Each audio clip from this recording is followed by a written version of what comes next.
What is your "we don't talk about that" thing in your fandom? There are no Percy Jackson movies, or Aragorn, or Avatar. There is no movie in Ba Sing Se. Gwen Stacy fucked Norman Osborn. Not only that, she lost her virginity to him. Then Peter makes out with Gwen and Norman's daughter, who aged quickly and now looks just like her. He's with MJ during this too. Who knew about all of this and never told him? That whole story is so fucking creepy and terrible. Excuse me, what the fuck? I should better not look this up. There was also a run where Spider-Man gave Mary Jane cancer because his sperm was radioactive. Yeah, but that was in an alternate universe, so it's all good, and was a really damn good read save that one detail which is all anyone ever mentions about it. Oh well. Edit. Spider-Man. Rain for anyone interested. The Section Source incident. Yeah, I love the character, but anyone who wants to be that guy probably is. No one wants to be around that guy. As many have said before me, people who think they are Rick are actually Jerry. They probably aren't even Jerry. Jerry's had sex at least twice. Honestly, probably most of the stuff J.K. Rowling is adding to Harry Potter. My Harry Potter obsessed friend group just ignore that and enjoy the books how she had originally written them. The Cursed Child is basically an endorsed bad fanfic. I was so excited when the book came out because the play was getting good reviews and then so extremely disappointed when I read it. Edit. A lot of people saying the play is amazing besides the bad script. In terms of effects and performances, it will eventually play where I am, but I don't think I can get myself to go see it. From what I've heard, the play has amazing effects and performances that make it an outstanding standalone experience in spite of the plot, but the story by itself is absolutely abysmal. I saw it recently and that was exactly what I came away thinking. Gorgeous show, well acted and produced, some of the best use of theater space I've ever seen. But good grief, who thought that plot was a good idea? Also, using Imogen Heap music was a weird choice. Anything on Pottermore, to me, isn't canon. I can appreciate the books and I love them more than any other series, but I would rather listen to podcasts of other people's thoughts on the books than take anything else JK has put into the world as truth. I haven't been on Pottermore in years. I forgot about it. LEMMAIO. I just used it to see what Harry Potter house I was in, and then left. That site said my patroness is a fish. Fucked off right then. Some of the stuff she puts on Twitter looks like she could just be having a bit of a joke that only she's in on. I mean, the stuff about wizards shitting their pants and then Magic King the poo away sounds like something you'd say as a joke to gross people out. But, hear me out, if you could, if your magic could do that, someone would do it. Why then would people go through the trouble of pooping their pants? Just magic it out of your colon. Also, why am I thinking about this? On the show Survivor, there was a guy named Michael Skupin who notoriously fell in the fire in the early seasons of the show. Well, a few years ago he was charged for the possession of child pornography. The guy was on 2 seasons and was a major character in both seasons, so now r/Survivor will often say redacted instead of saying his name when he comes up in discussion. RuPaul's Drag Race seems to have co-opted this behavior due to the actions of a contestant this season. Special shoutouts. Go also to Jeff Varner, an out gay contestant who outed another contestant named Zeke as a trans man on public television. He was on the ropes that episode and likely to go home. So he tried to save himself by implying that Zeke presenting as male and not mentioning his transness makes him capable of deception. When literally the entire rest of the tribe plus the host turned on him. Varner tried to defend himself by saying that he thought Zeke was out and proud about it. For those wondering, he was presented without dispute as a villain for doing this, and the Survivor editors worked with Zeke and the trans rights organization GLAAD to ensure the episode was handled properly. Zeke was given final say on whether to air the episode or not, and he agreed to let it happen. Before this, Varner was thought of relatively positively. He's not anymore. The worst point of a season that was already pretty garbage. For those interested in seeing the clip, here it is.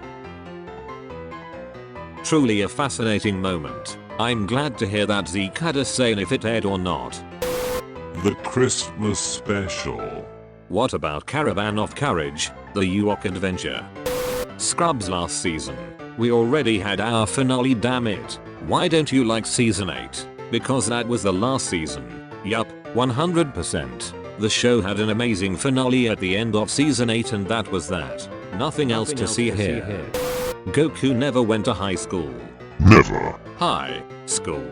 Oh gods, did they actually do that in the live action movie? Yes. Yes he did. And then Bulma had dark hair with a single blue lock. Thanks, I hate it.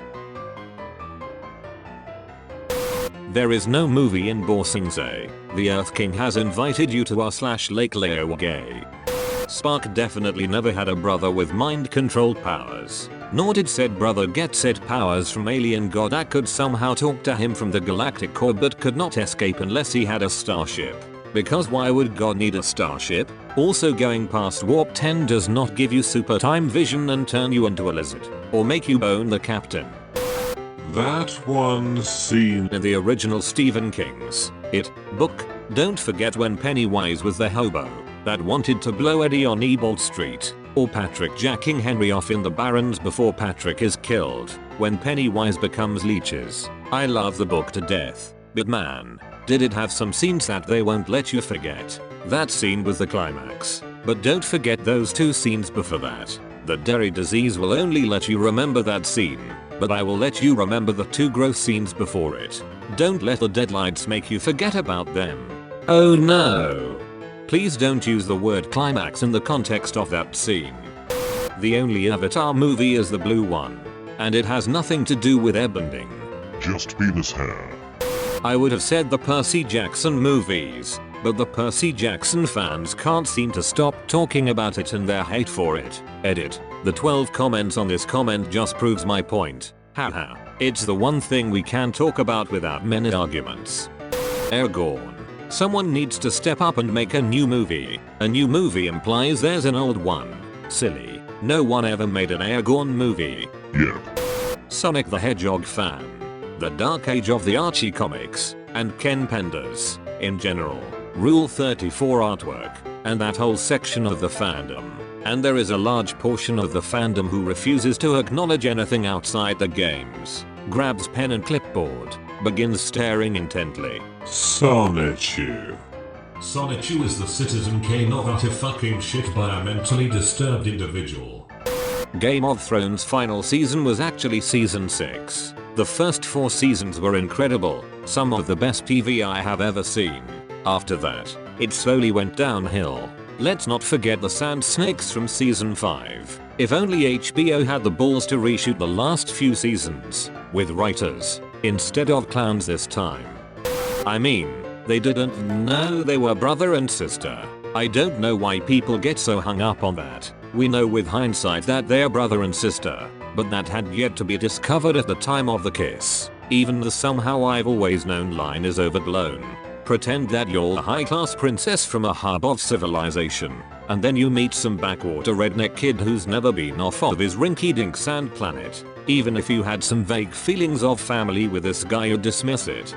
It wasn't even a real kiss. It meant nothing to Leia in a romantic sense. She was just using like as a pawn to make Han jealous. Luke was immature to the max at that time, so of course he gloated about it. Maybe I get too hung up on people getting hung up. Edit. I have been informed that they kiss more than once. I admit that it's been a while since I watched the originals. I bring shame to my house. I think my points still stand though.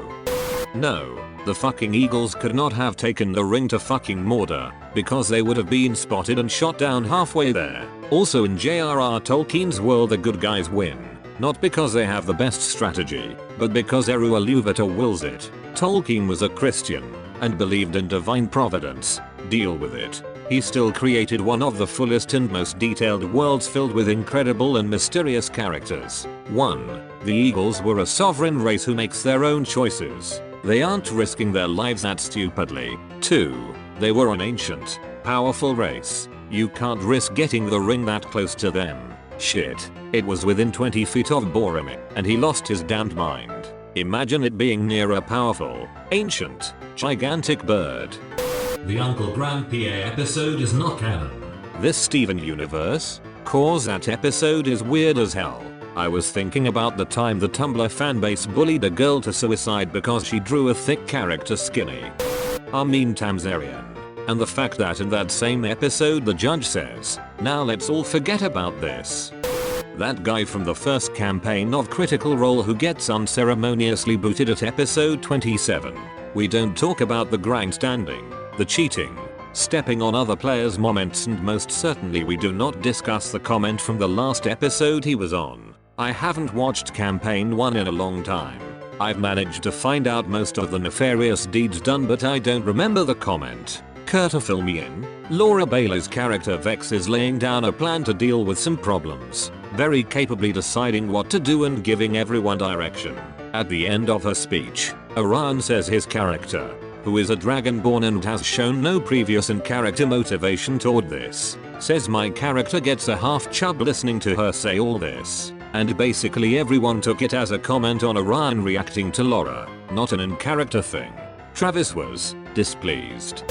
The rape orangutan. Oh my god. The boat is a stand. Nope. A 77-year-old woman had a relationship with a 29-year-old man called Sexual Chocolate, and subsequently gave birth to a giant hand. Wrestling is fucking weird.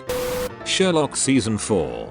I cope with this by remembering Season 4 as a dog. I had to look up the episode synopses of Series 4 to confirm I had watched it. Took me a while, but I have concluded it was a fever dream. The Inhumans. Let's have an Inhuman whose powers are to move her hair, make it strong as iron, and can be used as a weapon. Damn, that's cool. End of first episode. Let's shave her head. Wait, what? Did you put your name into the Goblet of Fire, Harry? He asked calmly. Hey everyone, thanks for watching the video. If you liked what you just saw, remember to leave a like down at the bottom. Be sure to subscribe if you want to see a couple videos like this every single week, and I'll see you in the next one. Peace.